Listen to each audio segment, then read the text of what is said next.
Oh yes, Liberia was not like this. I don't know. Excuse me, my sister, when me on the I don't know. I said my brother, when me on the I don't know. Me I know, say you don't know. Me I know. All right, me I know as well. What make us like this? Liberia was not like this, eh? Yes. The senseless war got us like this. I mean, people from the foreign lands, they're all running in and say they're coming to put programs together to help our children, the less fortunate.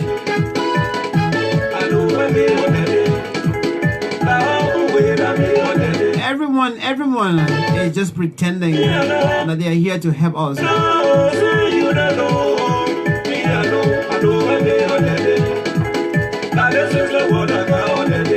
Happy New Year to all of you. I'm back from Liberia. Like I said, Monday, this coming Monday, I'll be here to give you analysis and share with you my personal experience on the holiday I spent in Liberia between Christmas and New Year. So I'll be here on Monday afternoon to share with you some of what I saw, what I came across, whether it was the watch night at the Foke Clone Gile Family Church, or the visitation over the visitation I took to Jamaica Resort, or the 9th Street residence of the president, or either the 18 mansions that is still being constructed in the rehab community. Whether it's all have to do with that, I'll be here on Monday afternoon at 3 o'clock. My voice is back. I'm feeling much better right now. I'll give you feedback. Good evening, good afternoon, good morning. It's great to be back here.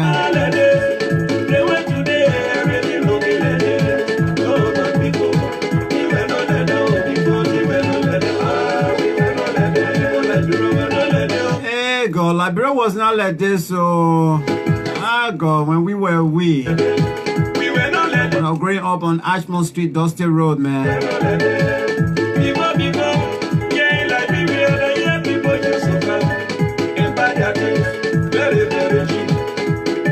Those days they are when I was growing up, first of all, I started life in Foya, and on a Sunday we would cross and go to Kwandu, that is the border point between Liberia and Sierra Leone. Oh my God, they used to refer, I mean, our Sierra Leonean counterparts, our friends used to refer to us as small Americans. Yes, small Americans right there in Kwendu in Sierra Leone. But those are used to cross the border to go to Conakry, not Conakry, but Zedikri, through Solomba, Foya border.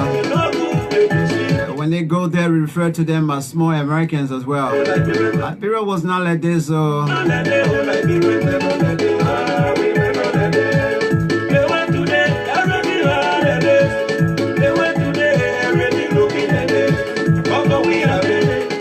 Moses Quillen Jr. Oh, happy New Year to you. Thank you very much. Happy New Year to all of you, my wonderful family people. By the grace of God, we are back. I'm going to be with you between now and April. And then we'll go back to Liberia again. April 6th. We are indeed having another March for Freedom in Liberia. March for Peace. March for those innocent souls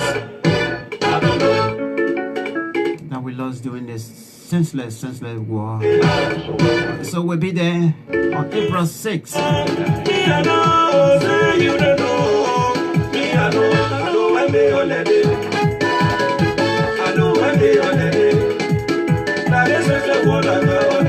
Senseless war made us like this. It got us like this. There's no more respect for the elderly.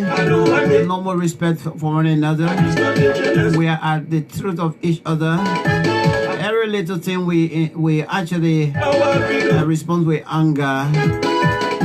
Even on social media, it's like somebody want to pass through their computer to come and hit you. We're not like this.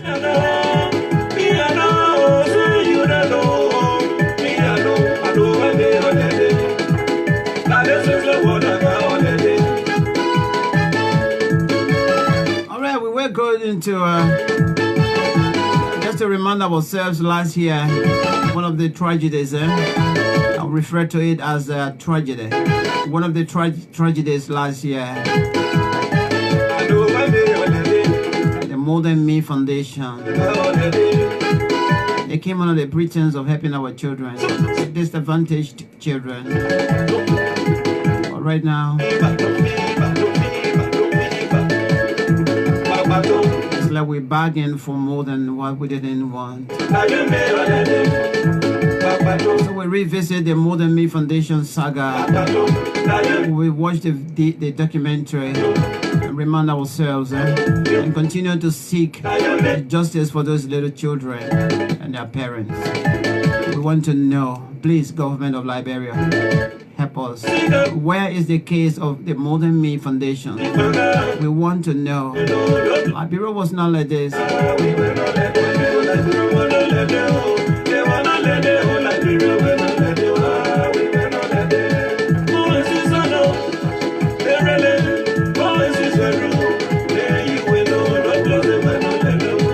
Foya was not like that. Oh yeah, Bon County in Banga, it was not like that. I went to Kakata, Kak City, it wasn't like that. Firestone, man.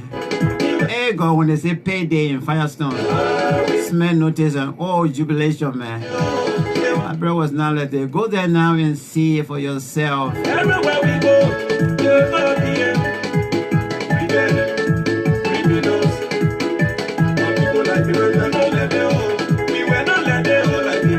definitely, Liberians, we were not like this. What happened? I have no idea, no clue. We're still trying to find the answer. But until we can have a true reconciliation in Liberia, a peace jamboree that will bring all of us together, that will bring us under the Palava hearts. And perhaps we can confess to one another what wrongs we have done. Unless we can achieve that, unless we can reach to that land and cross it, this music will continue to ring and ask the question, we are not like this. Why are we like this? Unless we have that true reconciliation amongst ourselves. we continue to be bitter with each other.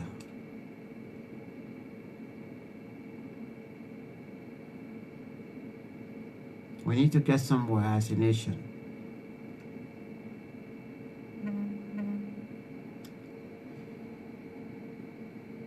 We need to get somewhere as a nation.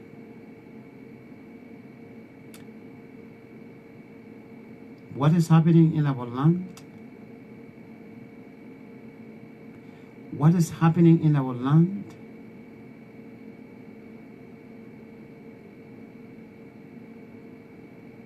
We need to get somewhere. But unless those that are in authority and have the feeling that indeed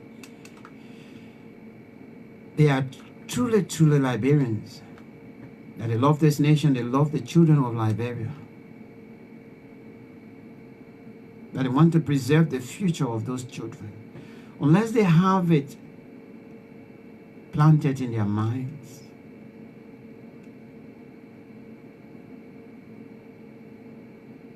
I still see a dark cloud hanging over the future of the young children in Liberia. So many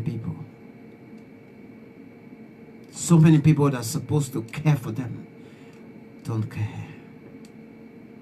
So many people that are supposed to be advocating for them don't care. So many people that are supposed to be planning and executing those laws and rules that will make them a better children in the future do not care. Oh yes, so many of them are supposed to be outside there with placards and calling for the welfare of the children to be protected in Liberia are not doing it. They don't care. So many of them. They're just false pretenders. So many of them left Liberia for many, many years. Never cared to come back home. Today they heard that yes, it was about time, that other people say it is our time. And they bought their way through. They paid their way through. And they entered into it. And today they are seated and controlling the resources of the Republic of Liberia. But they do not care as to who's supposed to actually benefit from those resources. They do not care whether the children of Liberia, those babies that were born this morning, is supposed to have part of the future. They don't care. They don't care that child that is right now struggling for life at JFK, at the Redemption Hospital. They don't really care whether that child deserves a second chance in life. They don't. They only care for themselves. That is what's happening in my land. That is what's happening in our land. That is what's happening in Liberia as we speak. They don't care. When I'm in Liberia, I make sure I visit those areas. When I went to Redemption Hospital,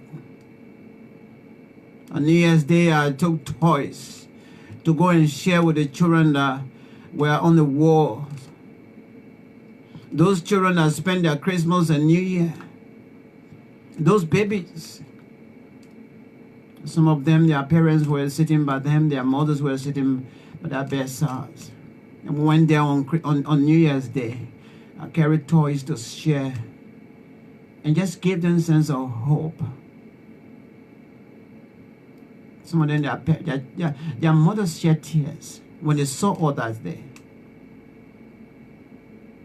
Their mothers shed tears.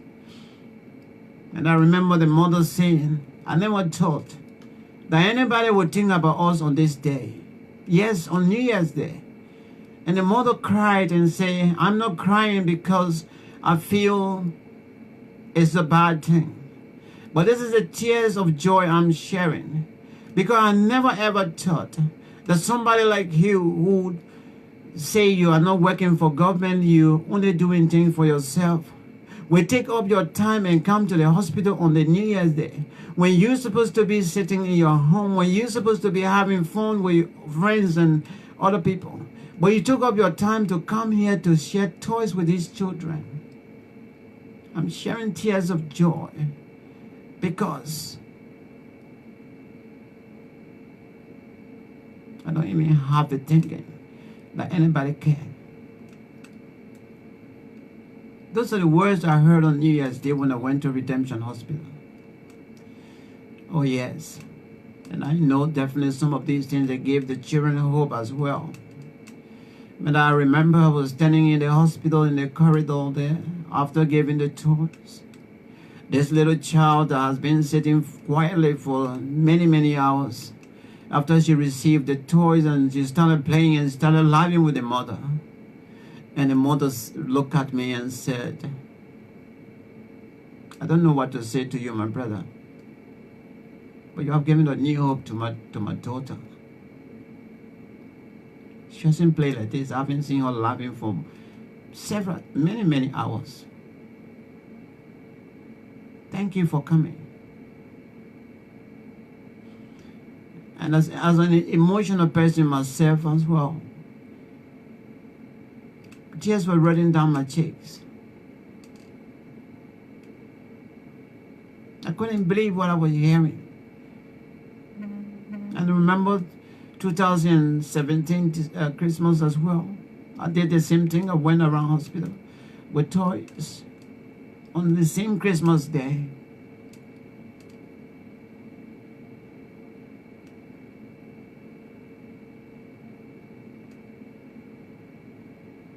I couldn't believe what I was hearing from the mothers.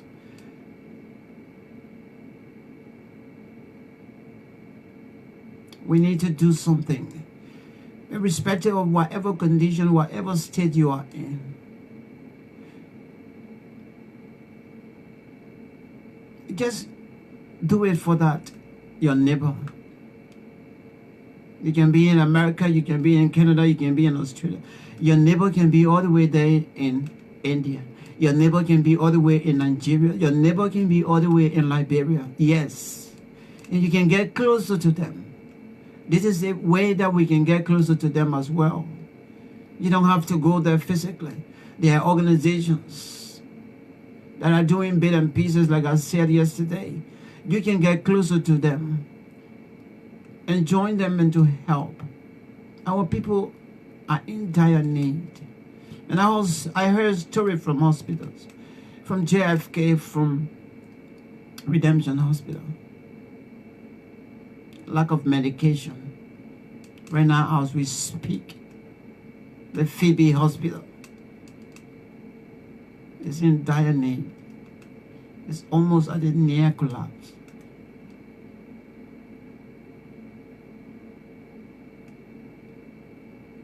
How can you take your relative to a hospital where you think that by the time you reach, they are looking for the bed for your relative.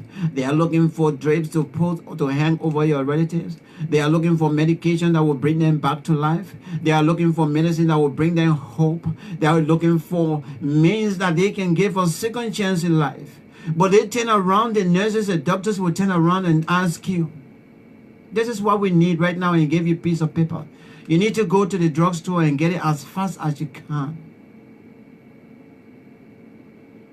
When I heard story like this, I broke down in tears.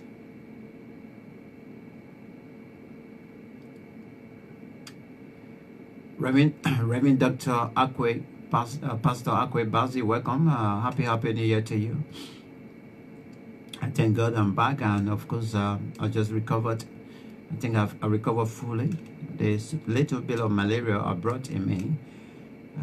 My GP was able to sort it out. I'm happy that, because from last Saturday when I arrived to Wednesday, especially up to Tuesday, my voice was not anywhere around. But I'm happy today. I got my voice back. And so when you reach to that stage, that your relative, that child that you took to that hospital, deserve a second chance. And that second chance is supposed to be provided by doctors and nurses through the provision of the medication that you will have at that hospital. When you reach to that point, when you get to that hospital, with all the hopes that your child, your relative, your family member is going to have that second chance in life, and they tell you, they give you that piece of paper and tell you, go and get paracetamol, go and get a drip and bring it, go and get that medication, go and get this medication, go and get it from the drugstore, from the pharmacy, and bring it. When you handle that piece of paper and you don't even have the transportation, the first thing, the transportation to get you to that pharmacy, your hopes are dashed. You're hopeless.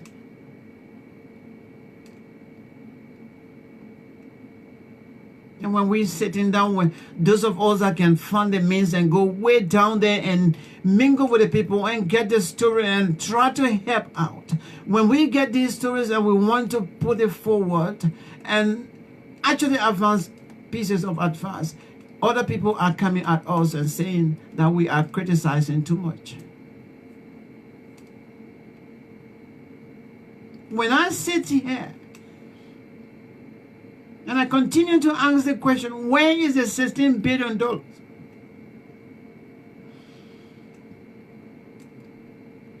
When I sit here and continue to ask, where is the $25 million that the finance minister said was infused in the economy? And I see, and I go to visit these hospitals, and I hear these stories. It makes me angry. How can anybody behave like this? How can a living human being would behave like this? You know how much, what difference that $16 billion would have made? The Redemption Hospital, I wouldn't have gone to the Redemption Hospital and somebody is begging to go and buy paracetamol.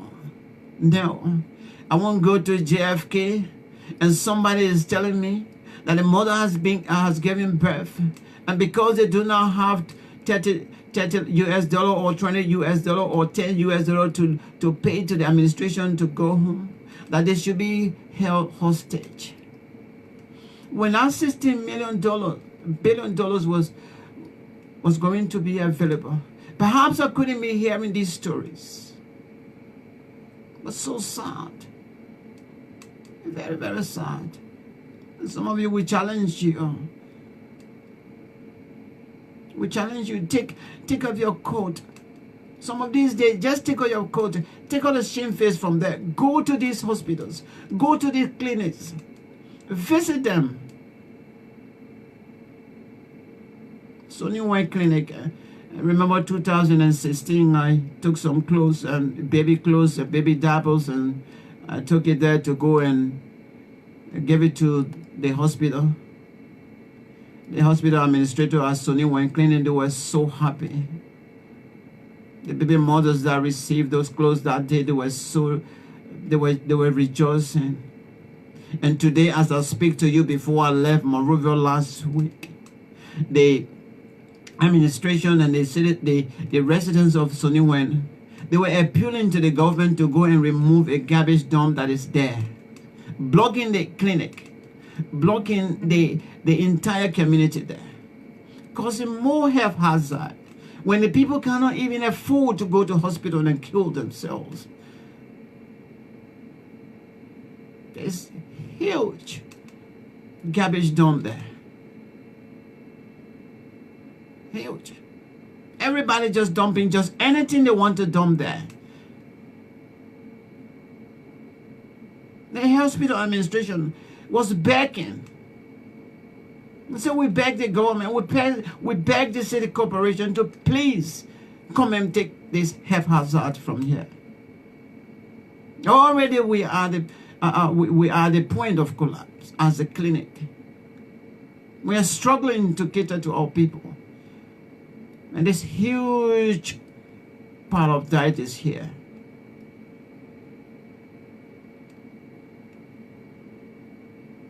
We're sitting there. I really want some of you, wake up some days, wake up from your office, leave all this talking on social media, especially those of you that are on the verge of just sitting there and defending everything when you don't even know that, you don't even know a cent that's going on in your own community, but you're defending everything. Just wake up one day, feel him on one day, feel him on one day, and wake up. Go to Sonny Wayne Clinic and visit. Go to some of the clinics right in West Point and visit. Go to the Redemption Hospital and visit. Go to Phoebe Hospital and visit. Go to the John F. Kennedy Memorial Hospital and visit. Go to those slums communities. When you see for yourself, when you hear for yourself, maybe that would make you human. That would make you human. And you will stop the lying, you will stop the defensive role that you're playing. That everything that we've been talking about, it's not just something that we're faking. If I don't experience it, I don't talk about it.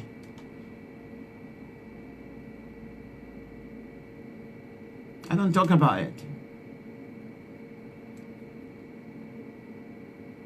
You need to wake up. But anyway, let me come to the issue of the More Than Me Foundation. We watched the documentary just now. 2018 was now a good year for all of us, especially when we heard of the More Than Me Foundation. Some of us who are parents, the story is still playing on our minds. We are still asking questions. This is why some of us, we continue to champion and continue to ask the authority what is going on with the More Than Me Foundation case. We want to know.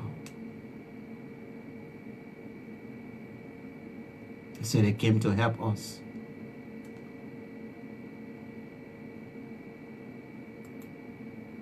They said they came to help us.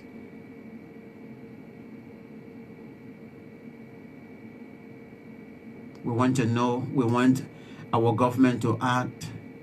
We want to know. We want this particular case to come to a light and end. We want to know if the More Than Me Foundation will pay any penalty. We want to see the end of this case. We can't allow it to go like this. We can't allow it to be buried like this. And I keep asking myself, I keep asking you as well. You think if it was Max that did this in this United Kingdom that I'm sitting, you think if it was me, if it was you that in that United States, you think if it was you that in Canada or Australia or so, that was running such a charity, and something like this happened in the case of More Than Me Foundation, you think the case would be dragging like this? Long time they finished cutting the case. But now it's done. We sit there, we continue to allow people to come and take advantage of our situation. We can't do anything about it. Yet and say we continue to boast that we are educated. We go abroad, we gain degrees and everything, experience and everything. But when we get back home, we fail to put those degrees into use. When we get back home, we do not pay attention to anything that we have to do to protect our people. We're just self-centered. Everything we want is for ourselves. I just want to remind you, and I want to remind the authority, We've not forgotten about the More Than Me Foundation case. We want you to wake up. We want to remind you that we are not going to let it go. We will keep asking questions. We want to know the end of it. We want to follow to the end of this case. We want to know what happened yesterday. Who is responsible? What price can they pay right now? We want to know. The More Than Me Foundation, all the Liberian people. I want to know, where do we stand? The government of the Republic of Liberia, where do we stand in the case of More Than Me Foundation? I want to know. I still want to know. That is why I'm coming back. Maybe the others have gone to bed, but I'm not going to sleep with it. Yes, this is 2019. Yes, it happened last year. Oh, yes. It's too soon to forget about such a case. They are children. Some of them are no longer with us. How can we let such a case to go down? How? How can we let these children down? Why should we sit and let this case down? Those innocent souls. Why should we sit and let them down?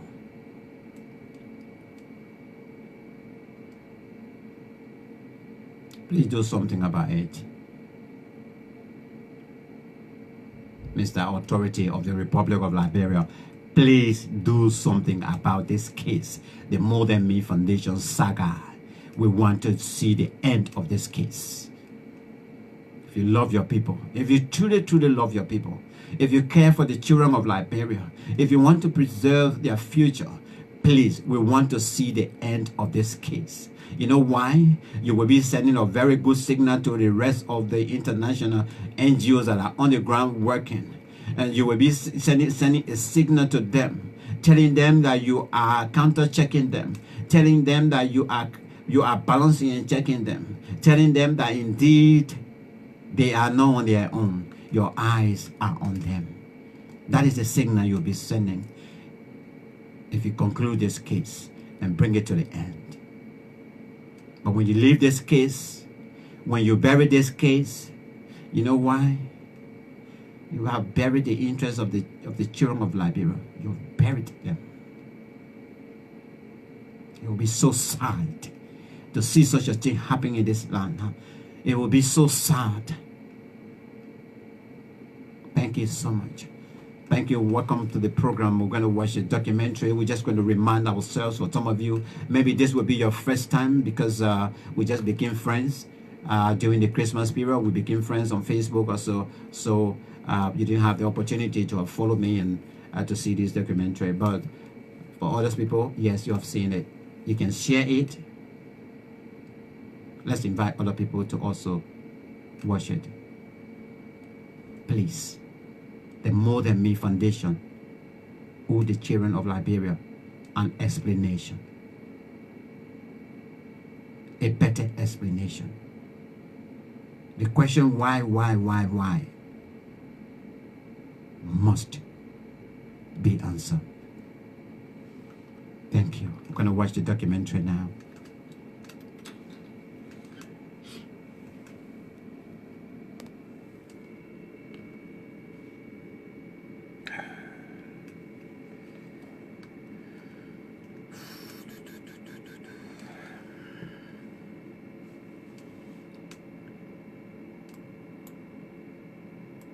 .9 a.m. in Monrovia. A few years ago, a group of young American women opened a school in Monrovia called More Than Me Academy, founded by Hattie Madoff, supposedly for vulnerable girls. More Than Me help people to take them out on the street, help them go to school to learn better. Yeah.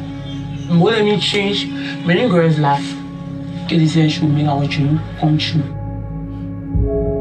My name is Katie Myler, and I'm the founder of More Than Me. And we help some of the world's most vulnerable children get off the street and into school. More Than Me started originally as a scholarship for kids in a slum in Monrovia, Liberia. And then she, in 2013, launched an all-girls academy in central Monrovia. I live in Westport, so I'm familiar with majority of the girl stories. More than me help the most vulnerable girls of the street. These girls who have been abused morally, sexually, physically. These are the girls that More Than Me works with. I think that More Than Me tried and tries to do its best. These things that happen are fucking really bad and really hideous. I was afraid, but I just have to do it. He said if I don't do it, which means I will not go on a scholarship. And he said, can you bring in plenty things that will make our life change? So I should not lose my opportunity. It was a tight group of people who truthfully believe they're doing something amazing and good. Who truthfully believe that the institutions in Liberia are so bad that you really can't get worse. So there's nothing that they can do that they don't see as a win for those kids, including the unthinkable. Look here, an 11 years old child or 12 years old. I couldn't really imagine that they were really having sex. See what they have to live with. See how young they are for their life to have a question mark, I will say it that way.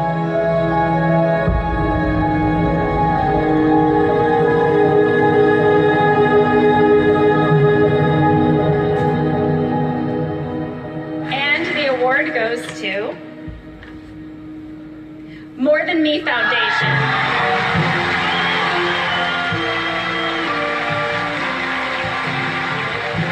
The More Than Me Foundation from Washington, D.C. provides scholarships, uniforms, and supplies to help young girls in Liberia attend school and further their education.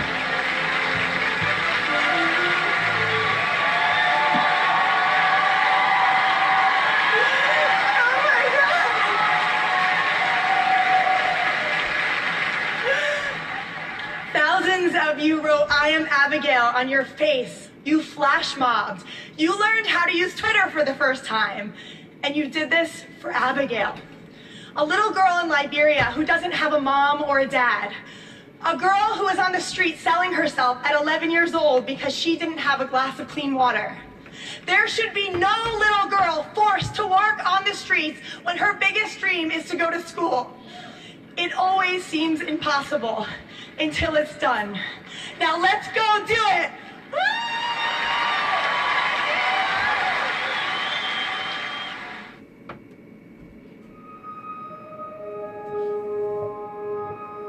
In 2017, ProPublica set out to learn what happened to a group of students who suffered the very kind of abuse at More Than Me that the charity was established to prevent. This film includes interviews with former students and staff, as well as More Than Me's history, in their own words, as told on social media and in promotional videos. West Point is one of the most notorious slums in West Africa. You know, one of the most notorious slums in the world.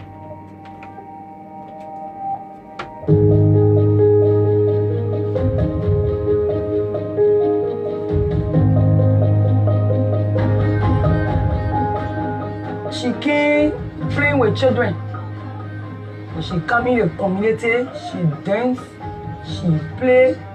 When you eating, she will go in and eat with you. Yeah, she loves people. Katie Myler first visited Liberia shortly after college, interning with an evangelical charity.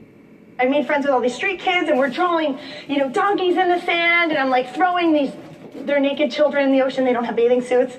And we would spin and spin and spin, and we'd fall on the ground. And I looked at these children and I said, if you could have anything in the entire world, what would it be? And over and over and over again, these children were saying that they just wanted to go to school. Katie and I met about 3 years ago. We were in a little coffee shop in Baltimore, kind of tried to pick her up.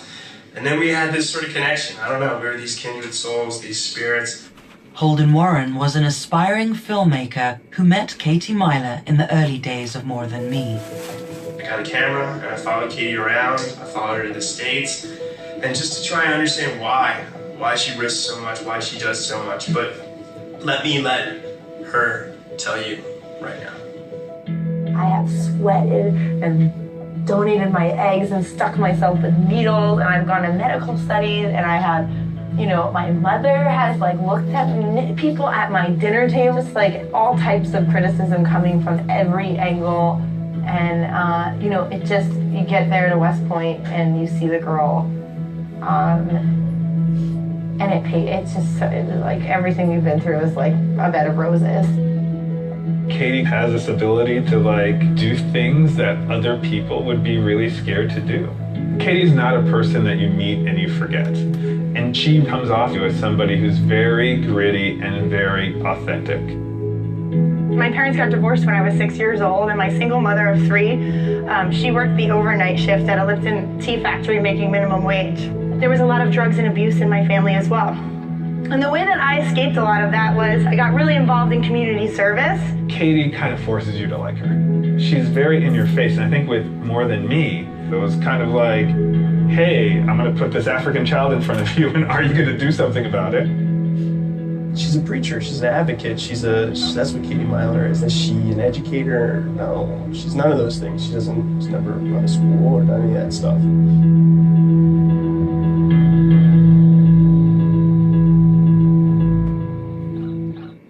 This crazy thinks that I can love ignorance, hurt, and hate away in the way that I live day to day. I'm gonna dance the world's sadness away. Or at least I'll put a smile on your face. Oh my God! That was awesome!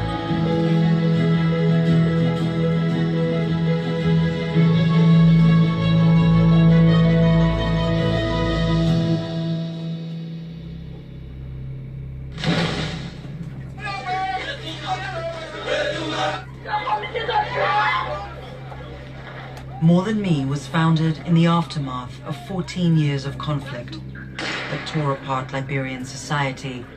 Children were forced to fight, and rape was used as a weapon. Dede Kwekwe works to reduce violence against women, still rampant after the war. Women were tortured, they were raped, and those ideas remain in the minds of those perpetrators at the time. Some of them were children, and they have grown up, and they don't take it to be a crime.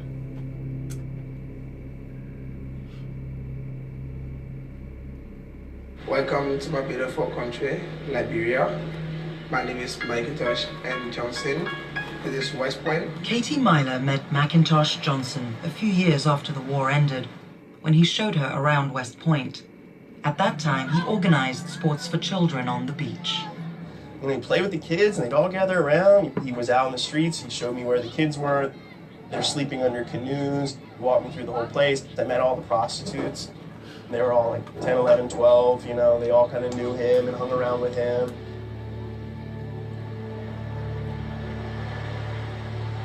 I was not in school at that time. Yeah. Before I eat, they will use me and give me money before I eat. Yes, actually, I was taking him to be my protector because Macintosh fought war before. And most of the boys are afraid of him. So if you say, oh, don't touch your girl, they will be afraid. So they will not come closer to me. When Katie launched More Than Me in Liberia, Macintosh became her partner on the ground. He recruited girls for her scholarship program, sending them to private schools, and later found students for More Than Me's own school. Macintosh was introduced to me as the Jesus of West Point, is what she used to call him. Macintosh was a bit of a point person. It was Katie and Macintosh, an American who's there to get the money, and a Liberian who knows what's going on the streets. And they were that partnership. Macintosh Johnson's house became More Than Me's home base, painted with its name. Giving out scholarships made Macintosh a powerful figure in West Point. He was seen as someone who could transform a girl's life.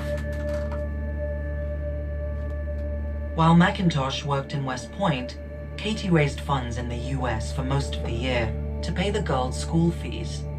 LA, You have helped us get here and open the doors of our first ever academy. So I'm in Seattle, Washington. I just came here because I had a meeting with the Gates Foundation. And we won $25,000. So I was doing everything I could to help them go to school. I was using MySpace, which was cool back in the day. And I was telling their stories, and people were wiring me money to Liberia. More Than Me posted fundraising videos featuring the girls, but also named at least one of them as a child sex worker and showed her face. And by the time that Abigail was 11 years old, she was a prostitute. While visiting Liberia, Katie blogged about sleepovers with the girls and sometimes took them to parties. She can was when she picked some liquors and carry them out, have fun time, and come back. There were definitely things that I found concerning. I've seen Katie show up to a pool party in Liberia at midnight with little Liberian children from West Point on a motorbike. Pool parties in Monrovia can be quite debaucherous, and so there's like no reason for a child to be there at all, especially without their parent. I think people would see things like that, things that you wouldn't really accept in any other country. I think people were suspicious of Katie. So I just got back from Liberia. Ford Focus gave me a car. I am driving across the country to try and get 100 girls off the street and into school for the first time in Liberia. But then you'd see her do something so breakout, amazing, We did it! Woo! that you kind of had to support her. Katie is a voice. Katie knows how to talk. She knows how to make her stories and get people attention and get money. But if she really wants to be get education expert, then I will advise her that she can go to school and know something about education. Katie raised increasing sums of money through online contests and clicktivism campaigns. I'm not even asking you for money. I'm just asking for your vote. Give me 5 minutes to open this envelope. Those online votes were valuable. More Than Me Foundation. In 2012, More Than Me competed for $1 million prize from the American Giving Awards, sponsored by JP Morgan Chase. The charity with the most Facebook votes would win on live TV. Thank you so much for your support. We're here in Liberia, right next to the future school building that we're building. We have a lot of work to do here, and we need your help. With the new funds, Katie Myler set up her own school, the More Than Me Academy, in a war-damaged building that Liberia's president, Ellen Johnson Sirleaf, offered to her rent-free.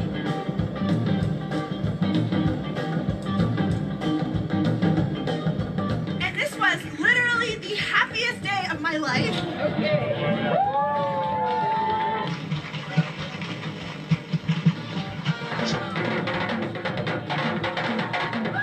What would be the one thing you want from anyone that wants to do everything they can to help Liberia? A real commitment.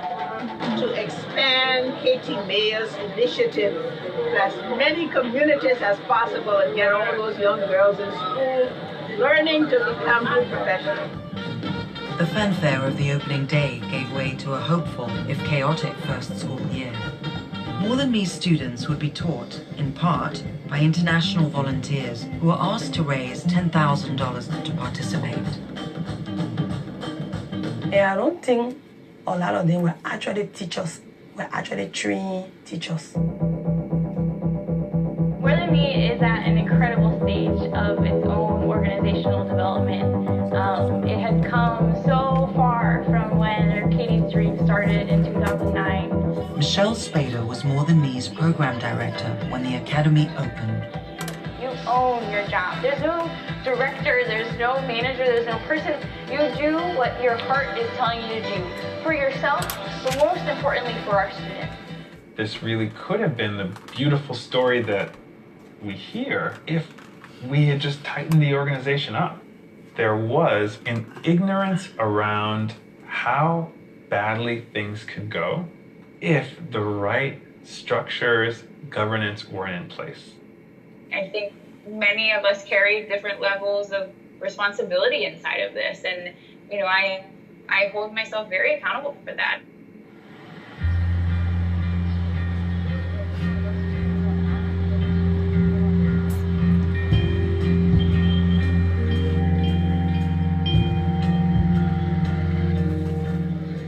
was just a case there. I've been receiving tons of messages.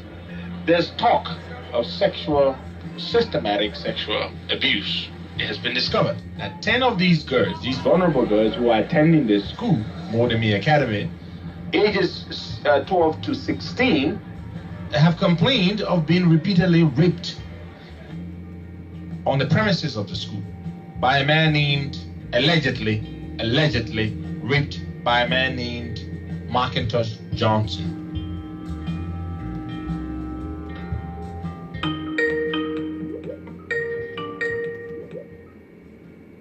Hello, Michelle. Michelle Spader didn't go on camera, but she spoke extensively on Skype. You're okay to talk on the record? Yes, I am okay to talk on the record. Okay. I applied for the job, and when I first met Katie, I was excited by the grassroots nature of what she was doing.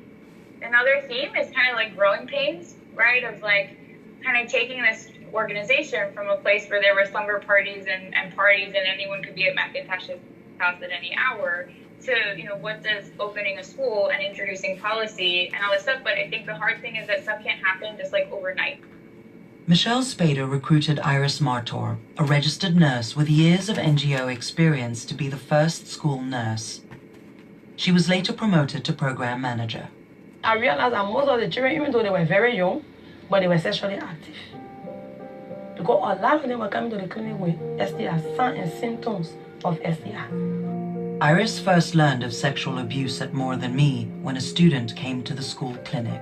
I said, tell me the truth, are you having sex? She didn't want to say, but I could tell from her face that the answer was yes. I said, well, when she told me Macintosh, I just did it. I just went off. I said, how long has this been going for? It was like 2 years. Yeah. 2 years. So it means she was 13. And 2 years, so it means she was like 11 when it started. Yeah. I said, okay. Then I treated her. I gave her the drugs. But I was too trouble. I couldn't tell Michelle that this child is having sex and she said Macintosh is responsible. Why? Because that very day Macintosh just told me that he and Katie had a relationship. Katie says their romantic relationship had ended 3 years earlier, but they remained very close. The personal relationship there kind of created this problem where people felt like they couldn't speak up, students and staff members. So then it was a few months actually until... I told Michelle. Until Michelle. Yes. In those 5 intervening months, 2 more students were raped for the first time. I didn't say it all the very minute I knew, because I was between this season. Will she choose the girls over her relationship? Or will she choose her relationship over this girl? I said. I could lose my job. Michelle Spader started talking to students. Yes, as I've been saying, how about the school? Macintosh children were loving to. Michelle quickly learned that Macintosh had been raping numerous More Than Me girls, potentially dozens of them. Oh, God. It was terrible, but in every way. I think my immediate reaction was just like, how could this be possible? I think trying to navigate the fact that the organization hinged on him, right? Of what does this mean? This is not a teacher, or someone who's worked for the organization for 6 months. Yeah, this is someone who has been integral. Chid Liberty is a Liberian-American entrepreneur who joined More Than Me's board. We thought the risk was, do 100 girls go to school, or do 1,000, or do 10,000? We never really thought about, do we set up an institution that effectively rapes children? More Than Me's board at the time consisted largely of American entrepreneurs and marketing specialists with no experience running a school. We are bringing to you Katie Borghese, who has so many exciting projects going on. This has been a great pleasure to bring you this new collection. My name is Saul Garlick, and I'm the CEO of Think Impact. Well, I'm Skip Borghese, and I am the host for Perlier. As you probably have known, I've been here for 21 years. The board was completely against us going to the police, and it wasn't until we got evidence from the girls that this abuse had happened on school campus, like on school property. Before we had that evidence, the board chair was more like, we need to think about, how we protect the organization. We need to think about, whether this was our responsibility. And when I challenged him on that, this is what he came back to me with, was like, get off your effing soapbox. And that man continues to be the chair of the board. In a letter sent to ProPublica, Skip Borghese's lawyer vehemently denies Michelle's account and says he expressed concern only for the victims. I was shocked that no board member saw any way that anybody in our organization, except for McIntosh, was in any way responsible for what happened. Michelle Spader reported the case to police, and in the following days, students and staff gave interviews to the authorities. The first day of my school, went school out. Then he called me in the bathroom. Then he went and locked the door. I asked him, "Why'd you lock the door for?" Then I started shouting. Macintosh have sex with me plenty time. I can't count it. My whole body was hurting and my vagina was hurting and I did not see blood. He said that if I tell my grandmother, then something will happen to me. The same day he beat me is same day he promised to help me with food anytime I'm hungry.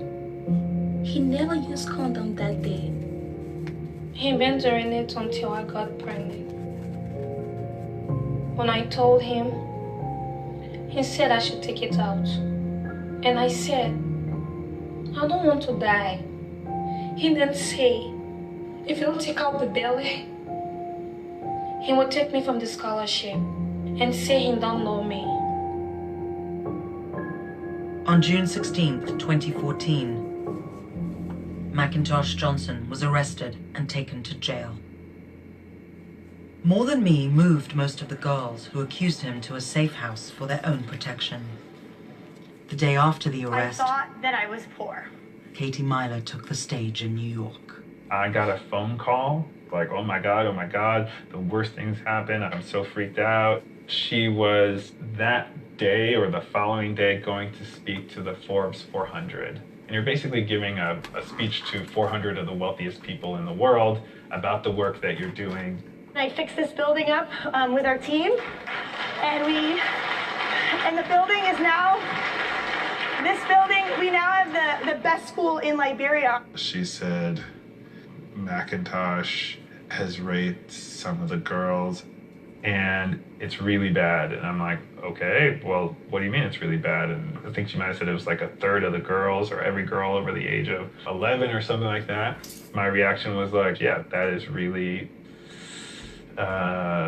just chilling. It's not just the academics, it's the whole girl. Obviously, I was one of the few people in the world that knew what was really going on with the organization. And, Warren Buffett got down and proposed to her on one knee because he's so smitten with this beautiful story that he's just heard about these children being saved from sexual exploitation.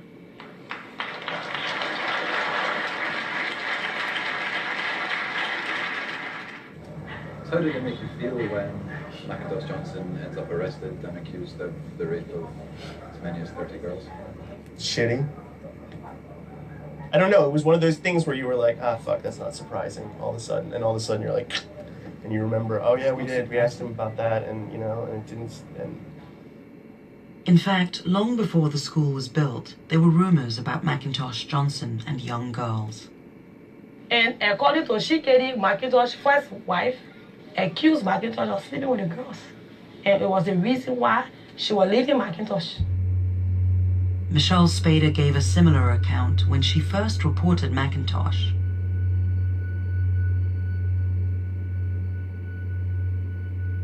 Katie said, that she looked into it and talked to all the parties and that, nothing was founded. But she did say to me in that moment, basically, it wouldn't surprise me. There was one point where we did confront him. And because we had heard rumors, I believe it was from his ex-wife, that she said that he was, that he was into young, small girls. And so we confronted him. We sat him down. I think I have video of it back somewhere. And we asked him about it, and he swore up and down that it wasn't true, and what could we have, and I don't know, like, I didn't run the school, I was just a filmmaker, there was an issue, we confronted him about it. I don't know how much more I could have done on my end. Holden Warren would not provide the footage, saying he asked Katie Myler, but she doesn't see how it would be in her interest. In a meeting with the board at a Manhattan public relations firm, where no cameras were allowed, Katie Myler denied that she was ever cautioned about Macintosh Johnson having sexual contact with children. That's a lie. So it wasn't that I was warned, as I asked his his first wife, but the mother of his child, why did you end this relationship? And her comment to me was something along the lines of, like, he spends too much of his time with the children. And she mentioned something about one of the students being even at the house. I was not, something about the way she said it made me uncomfortable, but it was never explicit. I did come back to ask, do you think that Macintosh is a good man? Like, getting a character reference from her. And she said, absolutely, that Macintosh helps kids, that he's a great man. And she confirmed that he would never abuse kids. Board members say they were never told about the rumors from years before. If you want to know if we had any idea that that monster was doing the things that he was doing to those children, your sources are wrong. You are wrong. And if you print that, and if you imply that, you are so misguided and so misinformed, you have a major problem coming to you. We had no idea. In her statement to police, Michelle Spader also recalled a visit she made to Macintosh Johnson's home in West Point. When I gave my statement, I'm trying to rack my brain for, did we miss something? Right? Did I miss something? So, knocked on the door. When Macintosh did come to the door, he just had a pair of shorts on. And there, were a bunch of students who were in the room. And honestly, my first reaction was like, what the hell is going on in that room? I remember feeling that something is wrong here. But then Macintosh's wife and his daughter walked out behind them, and Macintosh and said, "Oh, we were all just napping." And to me, looking back, their testimonies talk about multiple girls on a bed being raped, and his wife in the room and his daughter in the room. And I now fully believe that was happening at that time. The rapes and their aftermath upended the lives of the young victims. But the crisis within More Than Me would soon be overshadowed. An international health crisis unprecedented in modern times. Ebola. Ground zero, Liberia. The very week Macintosh Johnson was arrested, a new threat arrived in Monrovia and claimed its first victims. It would change the face of Liberia and More Than Me. Half of the Ebola cases in the world are in Liberia, West Africa. As he's placed in the ambulance, anxious eyes take notice. Watching too is Katie Myler, an American charity worker from New Jersey. This is her organization's own ambulance, bought when it was clear Liberia's healthcare system was collapsing. The ambulance is able to carry the sick out very quickly here. In other communities, it can take up to 3-4 days before an ambulance arrives. For us, it's 30 minutes. Instagram became the platform where I was just telling the world what was going on. Unfold on Katie's Instagram. If there is a hell, this is what it was. Time even featured her incredible work in their Person of the Year issue. Iris Martor shared the same honor for her work going door to door to identify and help the sick. Holden Warren was hired to shoot video for More Than Me during the Ebola crisis. And we were in the hot zone. We were in West Point. It was Ebola everywhere. Bodies. What? Crazy. And they didn't care. They went in there. They were brave people. Damn it. It was beautiful. I still get goosebumps every day.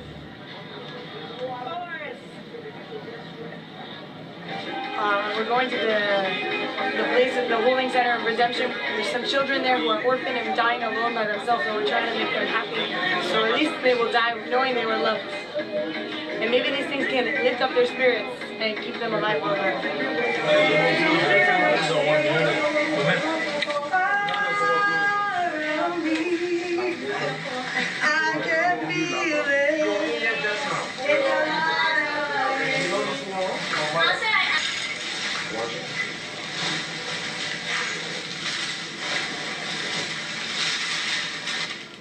we can take you to another hospital where they have treatment. And if you stay alive, if you can make it strong, you want a bicycle? You want a bicycle? I will buy you a bicycle. A very shiny bicycle. What color bicycle you want? Red? What color you want? Red? What color? Your mom and your pa, they're watching you. They're watching you from heaven. You getting me? They love you so much. Ebola brought international attention and funding to More Than Me's work. The charity's revenue tripled to nearly $3 million, including more than $500,000 from the US government. More than a year later, the Ebola crisis was over and the charity was thriving, preparing to expand. Behind closed doors, Macintosh Johnson's trial finally began in September 2015. 10 girls testified, one by one, about the rapes, their identities hidden from the court. Michelle Spader was the case's original complainant, and before the trial, she promised a US advisor to the prosecution that she would testify. But in the end, prosecutors never called her or Katie Myler to the stand.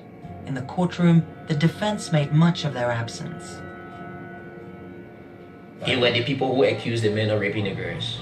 They abandoned the case. They did not come to court. I even planned to subpoena them. They could nowhere be found within the bailiwick of the Republic. They had all travel gone back to the States. So it helped my case. By the time of the trial, Michelle had left More Than Me and returned to the US. How does it make you feel that your absence in the court was actually a key plank of the defense's case? I mean, again, it makes me sick. To be very honest with you, Finn, I didn't even know that the trial was going on. I had the expectation that I would be a part of that.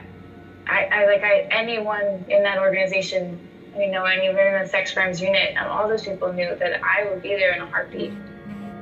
Katie Myler was in Liberia during some of the trial. What is your understanding of why you didn't end up testifying in the case? Yeah, I'm not like a justice. I don't know everything about the Ministry of Justice in Liberia or in the United States, but I was never asked to testify, and I didn't know that was something I should have pushed to have done. Before the trial, prosecutors had learned that Katie was still in contact with Macintosh in prison. They had pulled phone records, Macintosh's phone records, or somehow the sex crimes unit, and showed that there was continuing phone calls between the two of them.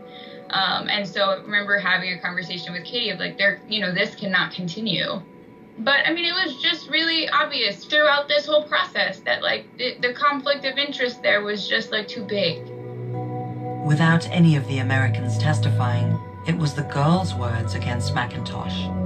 The defense claimed they had conspired to lie about the rapes. Many jurors believed it.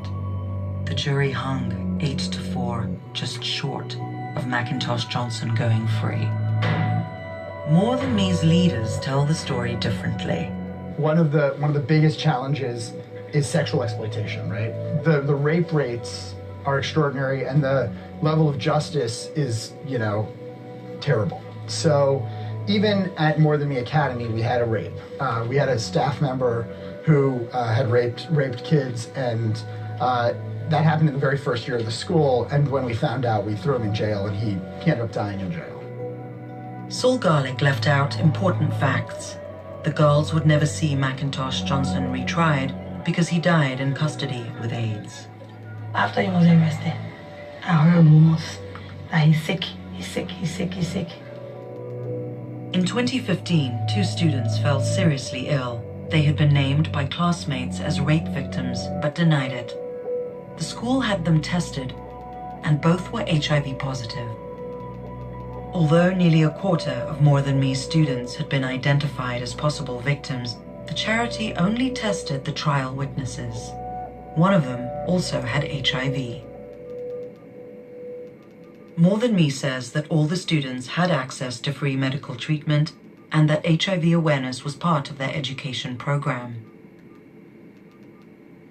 Did the school, number one, make sure that all the girls in the school were tested, bearing in mind that Johnson had contact with a number of different people? No. Do you know why not? I don't know why. They didn't test the entire student body. They didn't tell the community about Macintosh. More Than Me board members say they were not told at the time that Macintosh had AIDS. I had no idea because I've never seen any ounce of proof of what he died of. That is a fact. I have no To idea this day, what we he died don't of. know that. And I doubt. Let me be super clear. It's not my business what he died of. I have no idea. It is not your business. You think it's not your business what Macintosh Johnson died of in relation to your students who were raped? We did take. Hold on.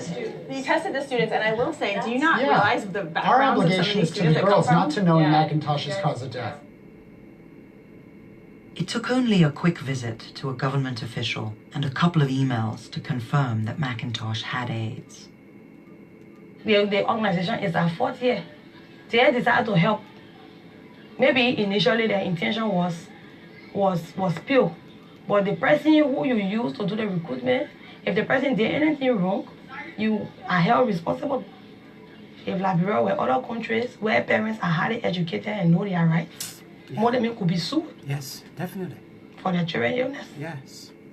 To me, at that point, you've done so much obvious damage that you really just need to figure out whether you just need to back up and not be the one teaching young girls. I think anywhere else in the world, everybody involved would be in some way held to account. Including you. Yeah. Board member. Absolutely. Absolutely. After Macintosh Johnson died, More Than Me closed the safe house. Most girls remained outside West Point, and the charity continued to pay their school fees. All but one. She was no longer in school and selling herself online to survive. I think if I change and pay attention to More Than Me, I will become a one person that will make my family to come up. But actually, after the case, I just feel discouraged because they stopped coming to me. Yeah, they didn't pay attention. If I call them, no way. If I go on the campus, they will not pay attention to me. Katie, she carried me far and stopped down my whole life looking upside down. I don't understand anything about my life.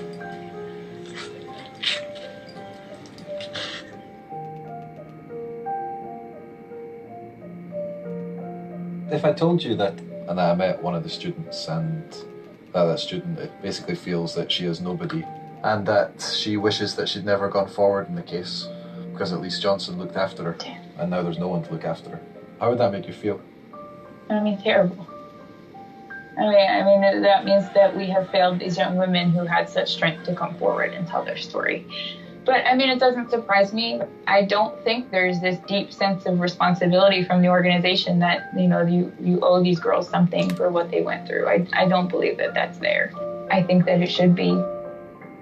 And Katie doesn't even want this to be mentioned.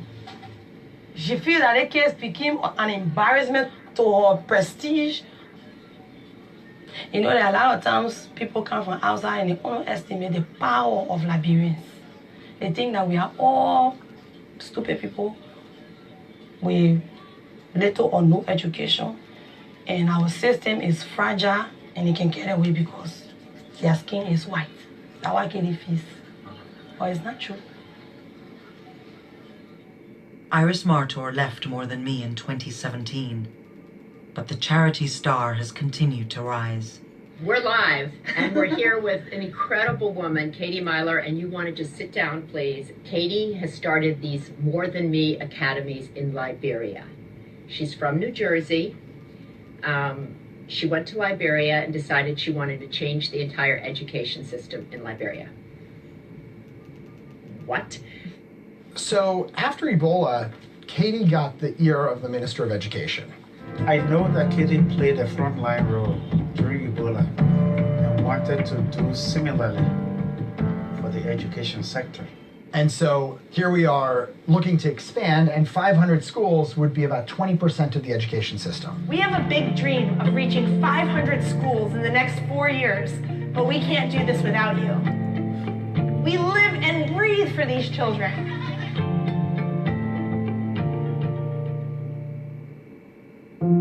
Chid Liberty left the board in early 2015, but continues to work in Liberia. I believe that race plays a very important role in this story. There's no way that any serious person can look at everything that's happened with More Than Me and not at least put the racial lens on to explain how this many children could be abused, and a whole group of people who were supposed to be responsible for it just kind of were like, well, no idea. We did the good part, but like the abuse part, that wasn't us. Katie Myler and her top board members continue to run More Than Me. The charity says that in the years since Macintosh Johnson's arrest, they have introduced rigorous child protection policies and increased staff training. The organization currently runs 19 schools and says it has some 4,000 students in its care. The customer for More Than Me is not the children. Our customer is the donor.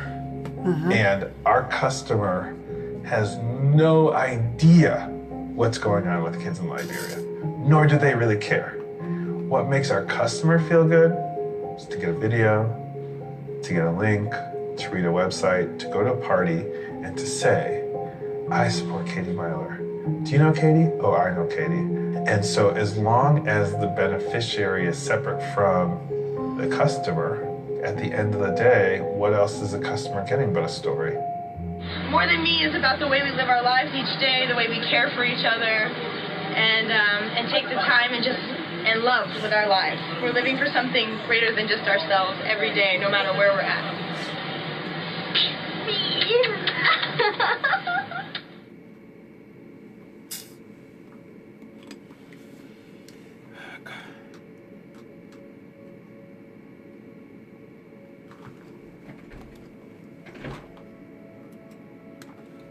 All right, guys. Thank you so much for watching the documentary. As we continue to ask the questions that I needed to be answered. Where is the case of More Than Me Foundation? Where are we with this case? Will More Than Me Foundation ever be held responsible? What price do they have to pay? We're calling on you, President George Weah, to please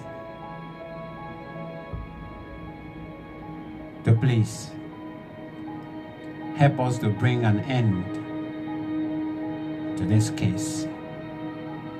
More Than Me Foundation shouldn't go free, absolutely free. We want justice for those children. Thank you for watching. Thank you for sharing. God bless you. May God bless the continent of Africa. And above all else, may God bless Mama Liberia. Bye-bye for now. Have a very, very pleasant night. Enjoy the rest of your weekend.